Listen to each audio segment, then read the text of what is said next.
ماشاء اللہ لا حول ولا قوۃ الا باللہ العلی العظیم۔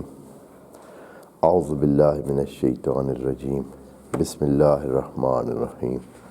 الحمد للہ وکفیٰ والصلاۃ والسلام علی عبادہ الذین اصطفیٰ، اما بعد فرب اشرح لی صدری ویسر لی امری واحلل عقدۃ من لسانی یفقہوا قولی وقل رب ادخلنی مدخل صدق واخرجنی مخرج صدق واجعل لی من لدنک سلطانا نصیرا۔ بسم اللہ وباللہ وتوکلت علی اللہ۔ قال اللہ تبارک و تعالی فی سورۃ البقرہ آیت نمبر 255، اعوذ باللہ من الشیطان الرجیم، بسم اللہ الرحمن الرحیم۔ اللہ لا الہ الا هو الحی القیوم لا تأخذہ سنۃ ولا نوم لہ ما فی السماوات وما فی الارض من ذا الذی یشفع عندہ الا بإذنہ یعلم ما بین ایدیہم وما خلفہم ولا یحیطون بشیء من علمہ الا بما شاء وسع کرسیہ السماوات والارض ولا یؤودہ حفظہما وہو العلی العظیم۔ صدق اللہ العظیم۔ آیت کرسی نام ہے اس آیت کا، مشہور آیت ہے۔ کل اس ضمن میں ہم نے کچھ تفصیل سے بات کی ہے کہ یہ آیت بہت معروف بھی ہے، علاوہ اس کے کہ یہ بہت عالی بیانیے پر مشتمل ہے۔ یہ انسان کی زندگی میں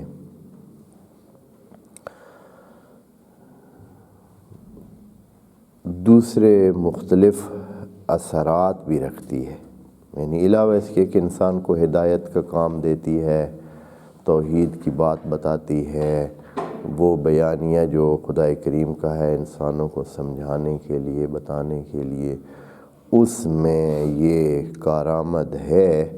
اس کے علاوہ یہ ان دوسرے موارد میں جو کہ دنیاوی لحاظ سے انسان کی مشکلات کو آسانیوں میں تبدیل کرنا اور مشکلات کو روکنا اور آسانیاں پیدا کرنا ہے، اس کے لیے بھی مفید واقع ہوتی ہے۔ اس بارے میں ہم کل بات کر چکے ہیں۔ اب ہم مضمون کے بارے میں بات کریں گے کہ اس آیت میں اللہ تعالیٰ نے ان الفاظ کے ذریعے جو اس آیت میں استعمال ہوئے ہیں کیا کچھ ہمیں بتایا ہے۔ کوشش کریں گے کہ ہم اس کو سمجھ سکیں۔ بہت ہی گراں قدر الفاظ اور گراں قدر صفات اور گراں قدر توحید کے مواقع اس آیت میں موجود ہیں۔ تو شروع ہی جو ہے وہ بات کہاں سے ہو رہی ہے؟ اللہ کے نام سے شروع کر رہا ہے۔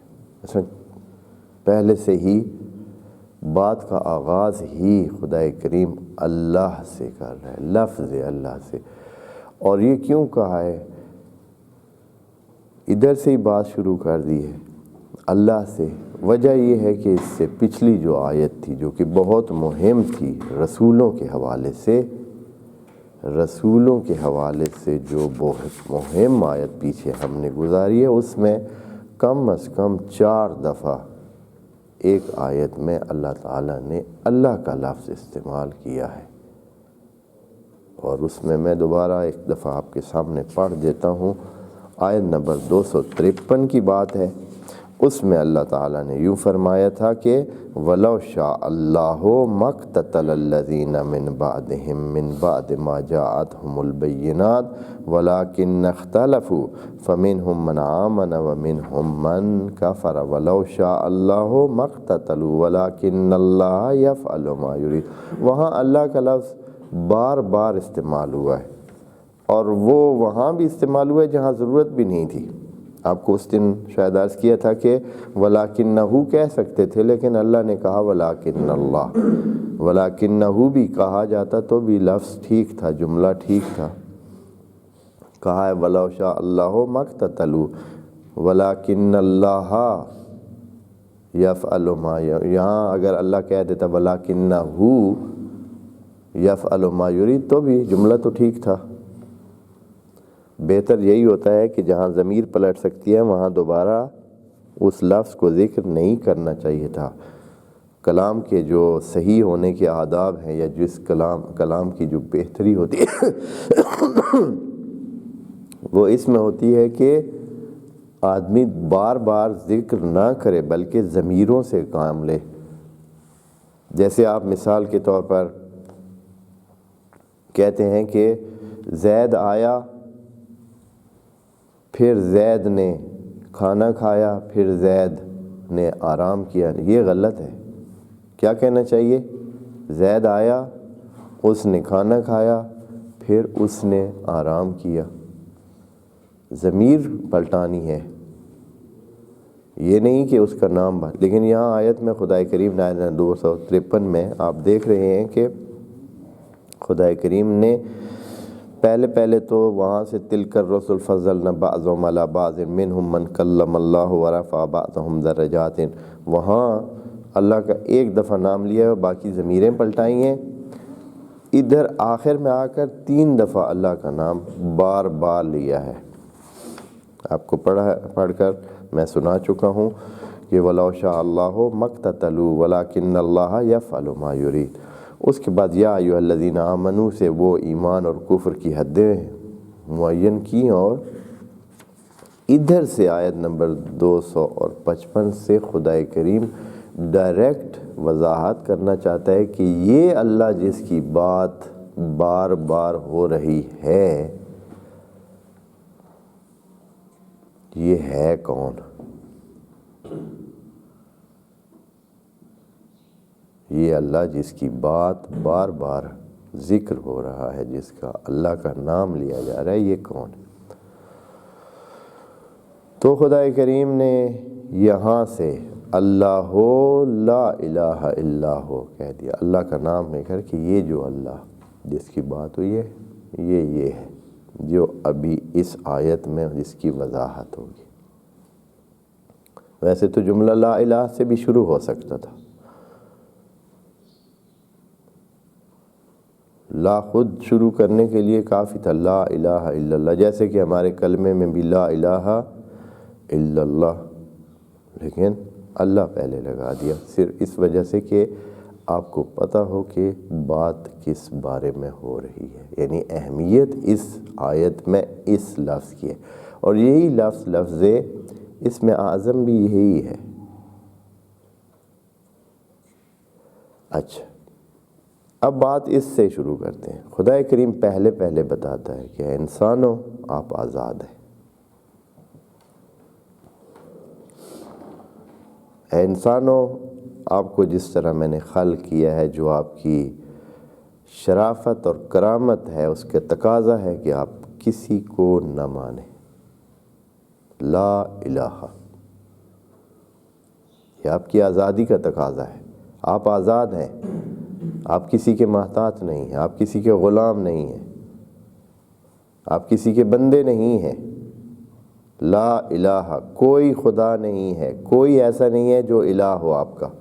الہ یعنی جس کی آپ تعظیم کریں، کوئی بھی نہیں ہے الا اللہ۔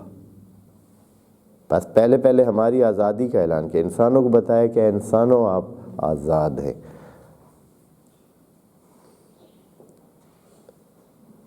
آپ کو یہ خدا کریم نے کرم دیا ہے، شرف دیا ہے، آپ اشرف ہیں، آپ بالاتر ہیں، آپ کسی کی غلامی یا کسی کے سامنے جھکنے کا آپ کو کوئی ضرورت نہیں ہے الا اللہ، سوائے اللہ کے۔ اچھا، پہلے نفی کر دی، بالکل آپ صاف ہیں۔ اس سے یہ پتہ چلتا ہے کہ انسان کو کسی کا ماتحت نہیں ہونا چاہیے بندگی کے لحاظ سے، کہ جو کچھ اس کے پاس ہے اس کا اصل سرچشمہ رب کی ذات ہے۔ الا اللہ، مگر وہ خاص اللہ، وہ خاص الہ، کوئی الہ نہیں ہے سوائے اس خاص الہ کے۔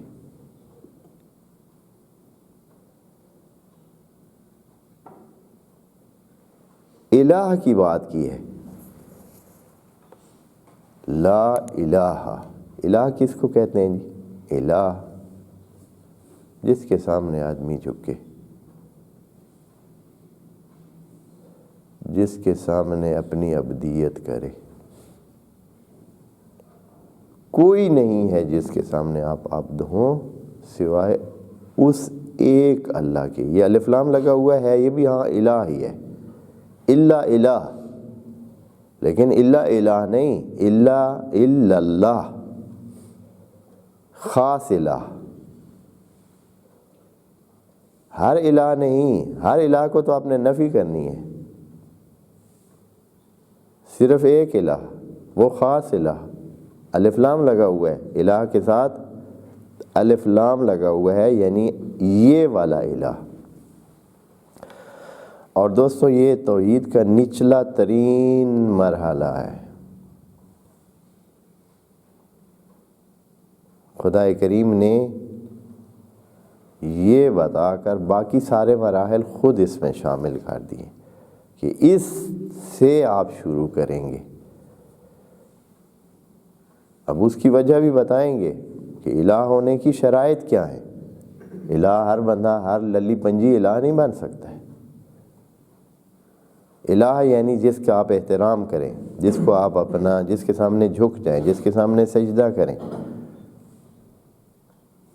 ہم آپس میں انسان کس کے سامنے سجدہ کرتے ہیں، کس کے سامنے جھکتے ہیں؟ عام طور پر کوئی انسان دوسرے کا احترام کیوں کرتا ہے؟ اس وجہ سے کہ وہ، یعنی دل سے احترام کی بات ہو رہی ہے، جابر سے احترام کی کوئی اہمیت نہیں ہوتی ہے۔ اگر کوئی ظالم جابر کسی کو مجبور کرتا ہے بندوق کے زور پر کہ وہ اس کا احترام کرے، وہ احترام نہیں ہے، اندر سے وہ جھکا ہوا نہیں ہے، اندر سے وہ انسان اس کے سامنے نہیں جھکا ہوا ہے، اس کا جسم جھکا ہوا ہے، وہ خود جھکا ہوا نہیں ہے۔ بس ہم اس احترام اور اس عقیدے کی بات کریں جو اندر سے ہوتا ہے۔ وہ کس کا ہم کرتے ہیں؟ دل سے کس کا احترام کرتے ہیں؟ کس کے سامنے جھکنے کا دل کرتا ہے؟ جس کی صفات ہو، جس کے احسانات ہو، جس کی نعمت ہو، جس نے ہم پہ احسان کیا ہو، خود بخود ہی ہماری آنکھیں اس کے سامنے، آنکھوں کا نیچے ہونا پہلا درجہ ہے۔ دوسرے درجے میں انسان رکوع کی حالت میں جاتا ہے، اور آخری درجہ ہے سجدے کا۔ تو یہ کس کے سامنے ہوتا ہے؟ اس کے سامنے جو انسان کے امور اس کے ہاتھ میں ہو، جو انسان کا رب ہو، جو انسان کا رب ہو، یعنی اس کی ساری زندگی، اس کے سارے سلسلے اس کے ہاتھ میں۔ اچھا، رب ہو، رب کے لیے کیا ہے؟ رب جب ہوگا تو اس کے لیے ضروری ہے کہ وہ خالق ہو۔ کوئی بندہ اس وقت تک رب نہیں بن سکتا ہے جب تک خالق نہ ہو۔ کوئی چیز رب نہیں بن سکتی جب تک خالق نہ ہو۔ اس لیے کہ ربوبیت کا تقاضا یہ ہے کہ اس کے پاس ساری قوتیں، ساری طاقتیں، ساری ضرورتیں پوری ہوں، تب وہ رب بن سکتا ہے۔ رب ایسے ہی تھوڑے ہی ہے کہ اچھا بھائی ٹھیک ہے جی، پھتہ بھی رب بن گیا ہے، نتھا بھی رب بن گیا ہے، ہاں ناک صاف نہیں ہے اور پھر وہ بھی بن گیا ہے، ایسے تھوڑے ہی۔ رب بننے کے لیے خالق ہونا ضروری ہے، تاکہ جب بھی ربوبیت کی ضرورتیں ہیں وہ اپنی خالقیت کے ذریعے کیا کرے؟ پوری کرتا ہے، کیونکہ ربوبیت کے لیے ہر وقت نئی خالقیت چاہیے ہے۔ جب وہ خالق کرے گا تو رب بن سکتا ہے، اس لیے کہ جو جو چیزیں ضرورت ہیں اس کی ربوبیت کے لیے، اس کے چلانے کے لیے، ان چیزوں کو وہ کیا کرتا ہے، اس زمانے کو، اس ٹائم کو، یعنی اگر وہ رب ہے تو سورج کو اس کے روزانہ اس کے طلوع ہونے اور غروب ہونے کو وہ خلق کرے گا، وہ اس کے چلانے کو خلق کرے گا، وہ اس کے لیے تمام چیزوں کو پیدا کرے گا، اس کے لیے تمام مواقع فراہم کرے گا کہ وہ اپنے روٹین میں چلتا رہے، تب وہ رب ہے۔ رب بن ہی وہی سکتا ہے جو خالق ہو۔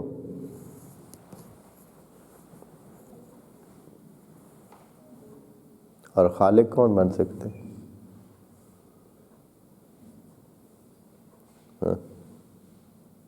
ایرا غیرہ نتھو خیرہ، بھائی خالق بن سکتے نہیں بھائی۔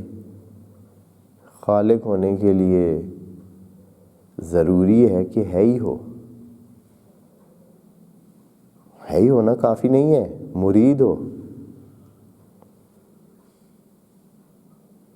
مدرک ہو، عالم ہو۔ ویلا ایک جاہل بندہ ہے، زندہ بھی ہے، کیا فائدہ ہے اس کا؟ ایک بندہ ہے ارادہ ہی نہیں رکھتا ہے، اس کا کیا فائدہ ہے؟ وہ کیسے خلق کر سکتا ہے؟ بس مرید ہو، مدرک ہو، یہ ساری صفات اس میں ہو، تب جا کر کوئی خالق بنتا ہے۔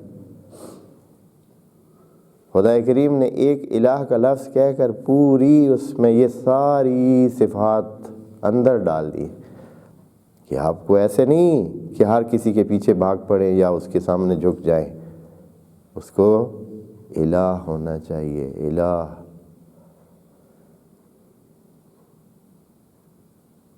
اور الہ کی ضرورت ہے، الہ تب کوئی بن سکتا ہے جب رب ہو، رب تب بن سکتا ہے جب خالق ہو، خالق تب ہو سکتا ہے جب وہ باقی ضروری صفات اس میں ہوں۔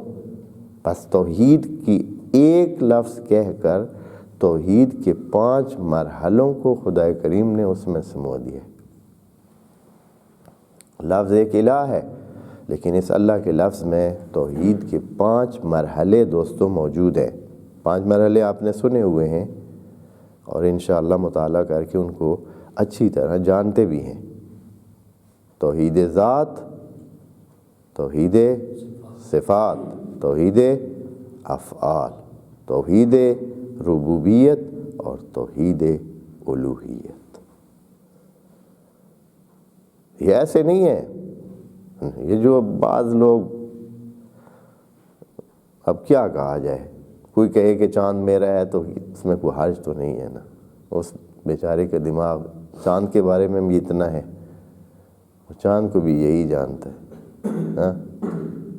اخبار میں آیا ہوا تھا کہ وہ ادھر کی ایک خاتون ہے، مائی گارا، اس نے کہا ہے کہ یہ چاند میرا ہے، اگر کسی نے ادھر جانا ہے تو مجھ سے اجازت لے لے۔ اب آپ کا زور چلتا ہے تو اس کو منع کر لے۔ اسی طرح کئی لوگوں نے اپنے دلخواہ رب بنائے ہوئے، بسم اللہ۔ آپ تو فتح نائی کو بھی نہ کہہ سکتے ہیں کہ وہ بھی رب ہے، کیا حرج ہے؟ آپ کو کیا مسئلہ ہے؟ آپ کے اس کہنے سے ہوگا کیا؟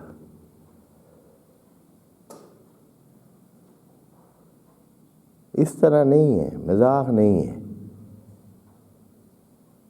الہ ہو تب ہو سکتا ہے الہ۔ ہم کسی کو الہ مانتے ہی نہیں ہیں جب تک وہ رب نہ ہو، رب کسی کو مانتے ہی نہیں ہے جب تک وہ خالق نہ ہو، خالق کسی کو مانتے ہی نہیں ہے جب تک کہ وہ ہے ہی نہ ہو۔ جس کو آپ خود کہہ رہے ہیں کہ وہ فوت ہو گیا ہے، وہ دنیا سے چلا گیا ہے، اس کو کسی نے مار دیا ہے،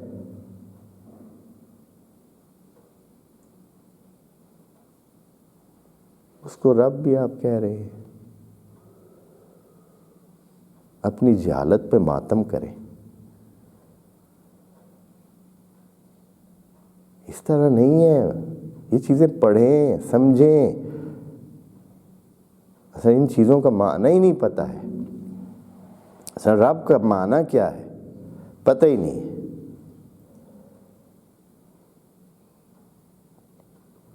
اسی وجہ سے ہر بندہ ہر بات کہہ رہا ہے۔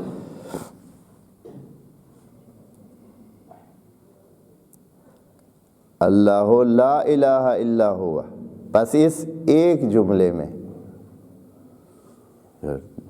بالکل جو نچلی سطح ہے توحید کی، اور ہمیں بھی جو کہا گیا ہے کہ آپ کیا کہیں، قولوا لا الہ الا اللہ تفلحوا، آپ بولیں لا الہ الا اللہ تو کیا ہو جائیں گے، فلاح پا جائیں گے۔ یہ توحید کا وہ سب سے نچلا مرحلہ ہے، آسان ترین مرحلہ ہے، اور یہ اس لیے کہا گیا ہے کہ عوام کو اس سے زیادہ اب ان دقائق میں، ان تفصیلات میں نہ وہ جانتے ہیں، نہ بس یہ ہے کہ وہ جو آخری نچوڑ ہے، نچوڑ کیا ہے کہ آپ اس کو الہ مانیں، اگر جھکنا ہے، عبادت کرنی ہے، بندگی کرنی ہے تو اس کی کریں۔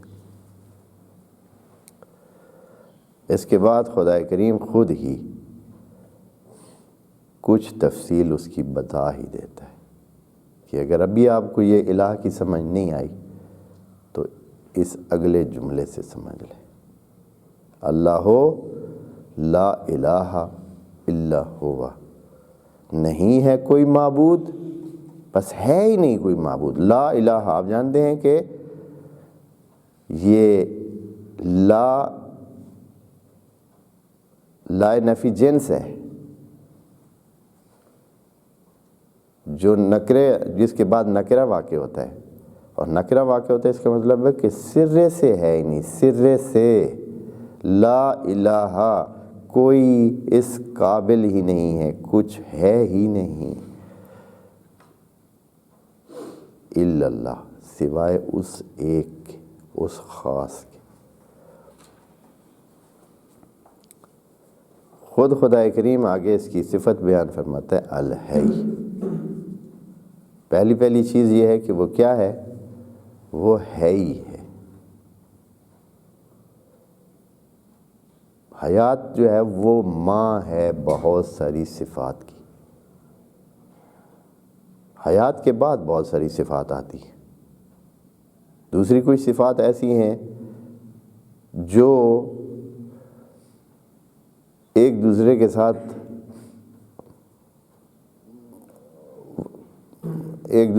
تساوی میں واقع ہو سکتے ہیں، لیکن حیات ایک ایسی صفت ہے جو پہلے ہونی چاہیے۔ حیات کے بعد آتا ہے علم، اس کے بعد آتا ہے ارادہ، اس کے بعد آتا ہے، اس لیے خدا کریم نے پہلے کہا کہ سب سے پہلی چیز حیات۔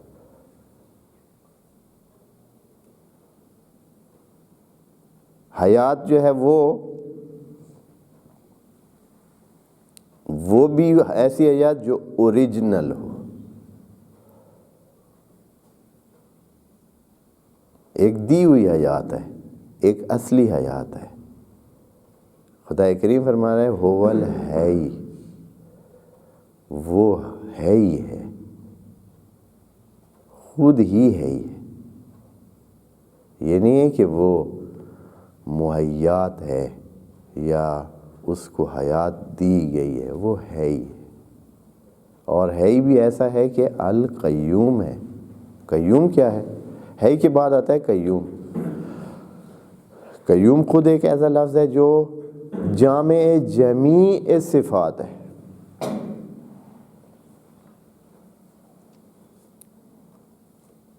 تمام صفات اس قیوم میں موجود ہیں۔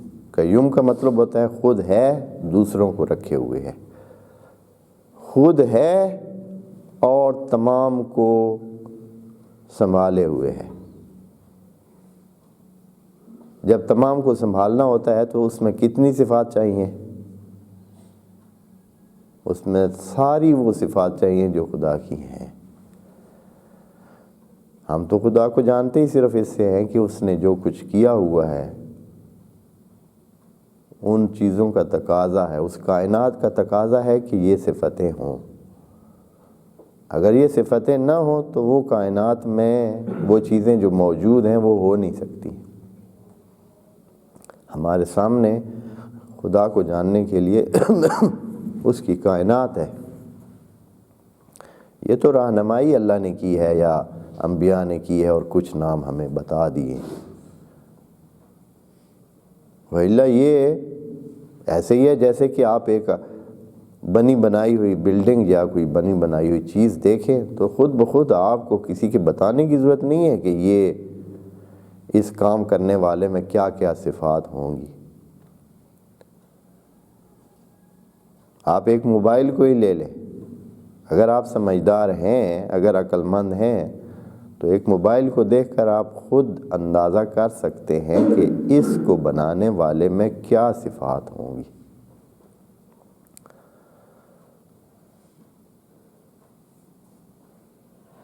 وہ کتنے علوم کا اور کتنی اس کا ماہر ہوگا، جان پہچان کا جانکاری کتنی ہوگی اس میں، کتنی سائنسی معلومات ہوں گی اس کی۔ بلکہ بعض اوقات ایسے لگتا ہے کہ انسانوں میں کوئی بھی یہ چیز جو جب بنتی ہے تو وہ کسی ایک کا کام نہیں ہوتا ہے، ایک کر ہی نہیں سکتا ہے، ایک میں اتنی صفات ہی نہیں ہوتی ہیں کہ وہ سارے کام ایک بندہ کرے۔ اس میں مختلف قسم کی معلومات رکھنے والے مختلف افراد اور مختلف آلات اور ساز کی چیزیں جو ہے نا وہ ضرورت ہوتی ہیں، وہ ساری مل کر بناتی ہیں، جبکہ خدا کریم کی طرف سے جو کائنات بنی ہے وہ صرف اس اکیلے کا کام ہے، اس احد کا کام ہے۔ اس لیے وہ قیوم ہے، یعنی قائم رکھنے والا، جس کے ساتھ قائم ہے ساری دنیا، ساری کائنات۔ القیوم خود قائم ہے اور تمام کو قائم رکھے ہوئے ہے۔ یہاں ایک سوال پیدا ہوتا ہے کہ دنیا میں جو چیزیں ہم نے دیکھی ہیں، جن کو ہم جانتے ہیں، جہان میں کوئی چیز نہیں ہے کہ جو مسلسل اپنے اس پہلی اٹھان پہ برقرار رہے اور اسی پہ قائم رہے۔ آخر میں بالکل چاہے جتنا بھی ہو، ایک نہ ایک دن وہ کیا ہو جاتا ہے، کمزور پڑ جاتا ہے۔ کوئی بھی ہے، درخت ہے، دریا ہے، حتیٰ سمندر ہے، پہاڑ ہے، گھستے گھستے گھس جاتے ہیں، ختم ہو جاتے ہیں، سمندر کے اندر چلے جاتے ہیں۔ کوئی بھی چیز ہے وہ ایک خاص حد میں رہ کر پھر وہ تھک جاتی ہے، اس قائم نہیں رہتی۔ ممکن ہے کروڑوں سال لگ جائیں، ممکن ہے اربوں سال لگ جائیں، لیکن بالآخر اس کا وہ سلسلہ سست پڑ جاتا ہے۔ لیکن خدا کریم فرماتا ہے لا تاخذہ سنۃ ولا نوم، کوئی سستی، کوئی کمزوری اس کے اس قیومیت میں کبھی بھی نہیں آتی۔ یہ وہ اللہ ہے۔ اللہ کی بات ہو رہی ہے نا، چونکہ شروع کہاں سے کیا ہم نے؟ اللہ جس کے بارے میں آپ کو کہا جا رہا ہے کہ آپ اس کے بندے بنے، اس میں یہ ہے، کبھی کمزوری نہیں آتی اس میں۔ لا تاخذہ سنۃ، اس کو نیند کبھی، اس کو نیند سے پہلے ایک غنودگی یا ایک خاص حالت ہوتی ہے کمزوری کی اور سستی کی، یا کم از کم سستی تھوڑی سی۔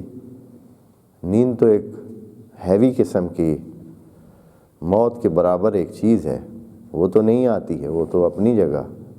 سستی تک بھی سستانے کی ضرورت جسے پڑے اتنا بھی نہیں۔ بس رب کی ایک خصوصیت یہ بھی ہے کہ اس کو کیا ہے، اس میں سستی نہیں آتی، اس کو نیند بھی نہیں آتی۔ ہمارے بعض لوگوں کے رب تو ساری زندگی سوتے ہیں، ہاں،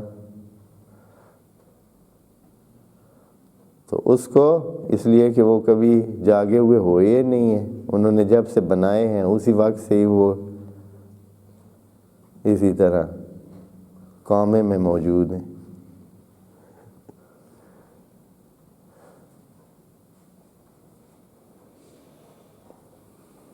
لا تاخذہ سنۃ، سستی کی کوئی گنجائش نہیں ہے۔ یہ صفات خدا کریم نے بیان کر کے ایک قسم کا چیلنج دے دیا ہے، بھئی رب یہ ہوتا ہے، الہ یہ ہوتا ہے، آپ لے آئیں بسم اللہ. پھر اللہ کسی کو کیوں کہے گا کہ آپ اس کو نہ مانیں؟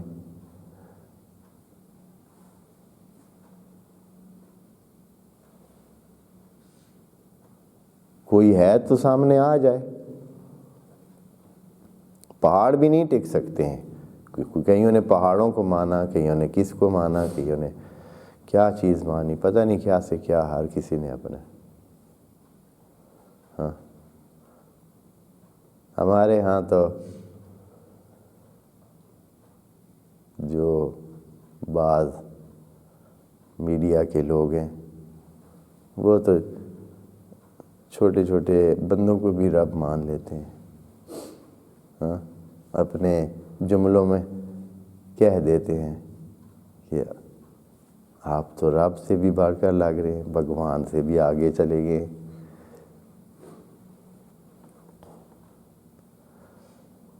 ہاں تو یہ خدا کریم فرما رہا ہے کہ اللہ یہ ہے.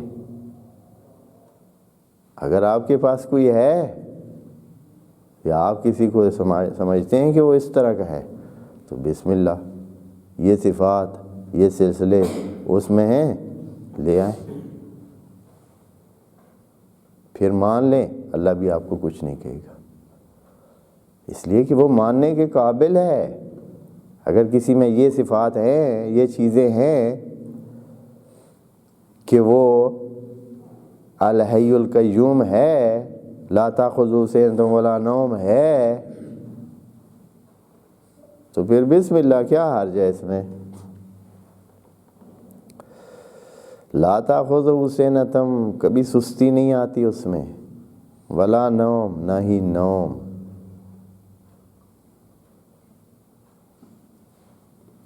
آگے بھی ہے، ابھی ختم نہیں ہوئی. فرماتا ہے کہ لہو ما فی السماوات و ما فی الارض.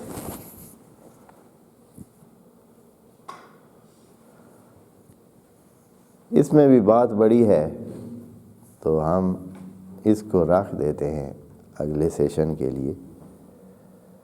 بہرحال اب تک جو کچھ کہا ہے پھر سے توجہ کر لیں کہ اللہ جو ہے ایک اللہ کی صفات بیان کر رہا ہے. اللہ کی یعنی معبود کی. یہاں یہ نہیں کہا اللہ کہ میں اللہ ہوں.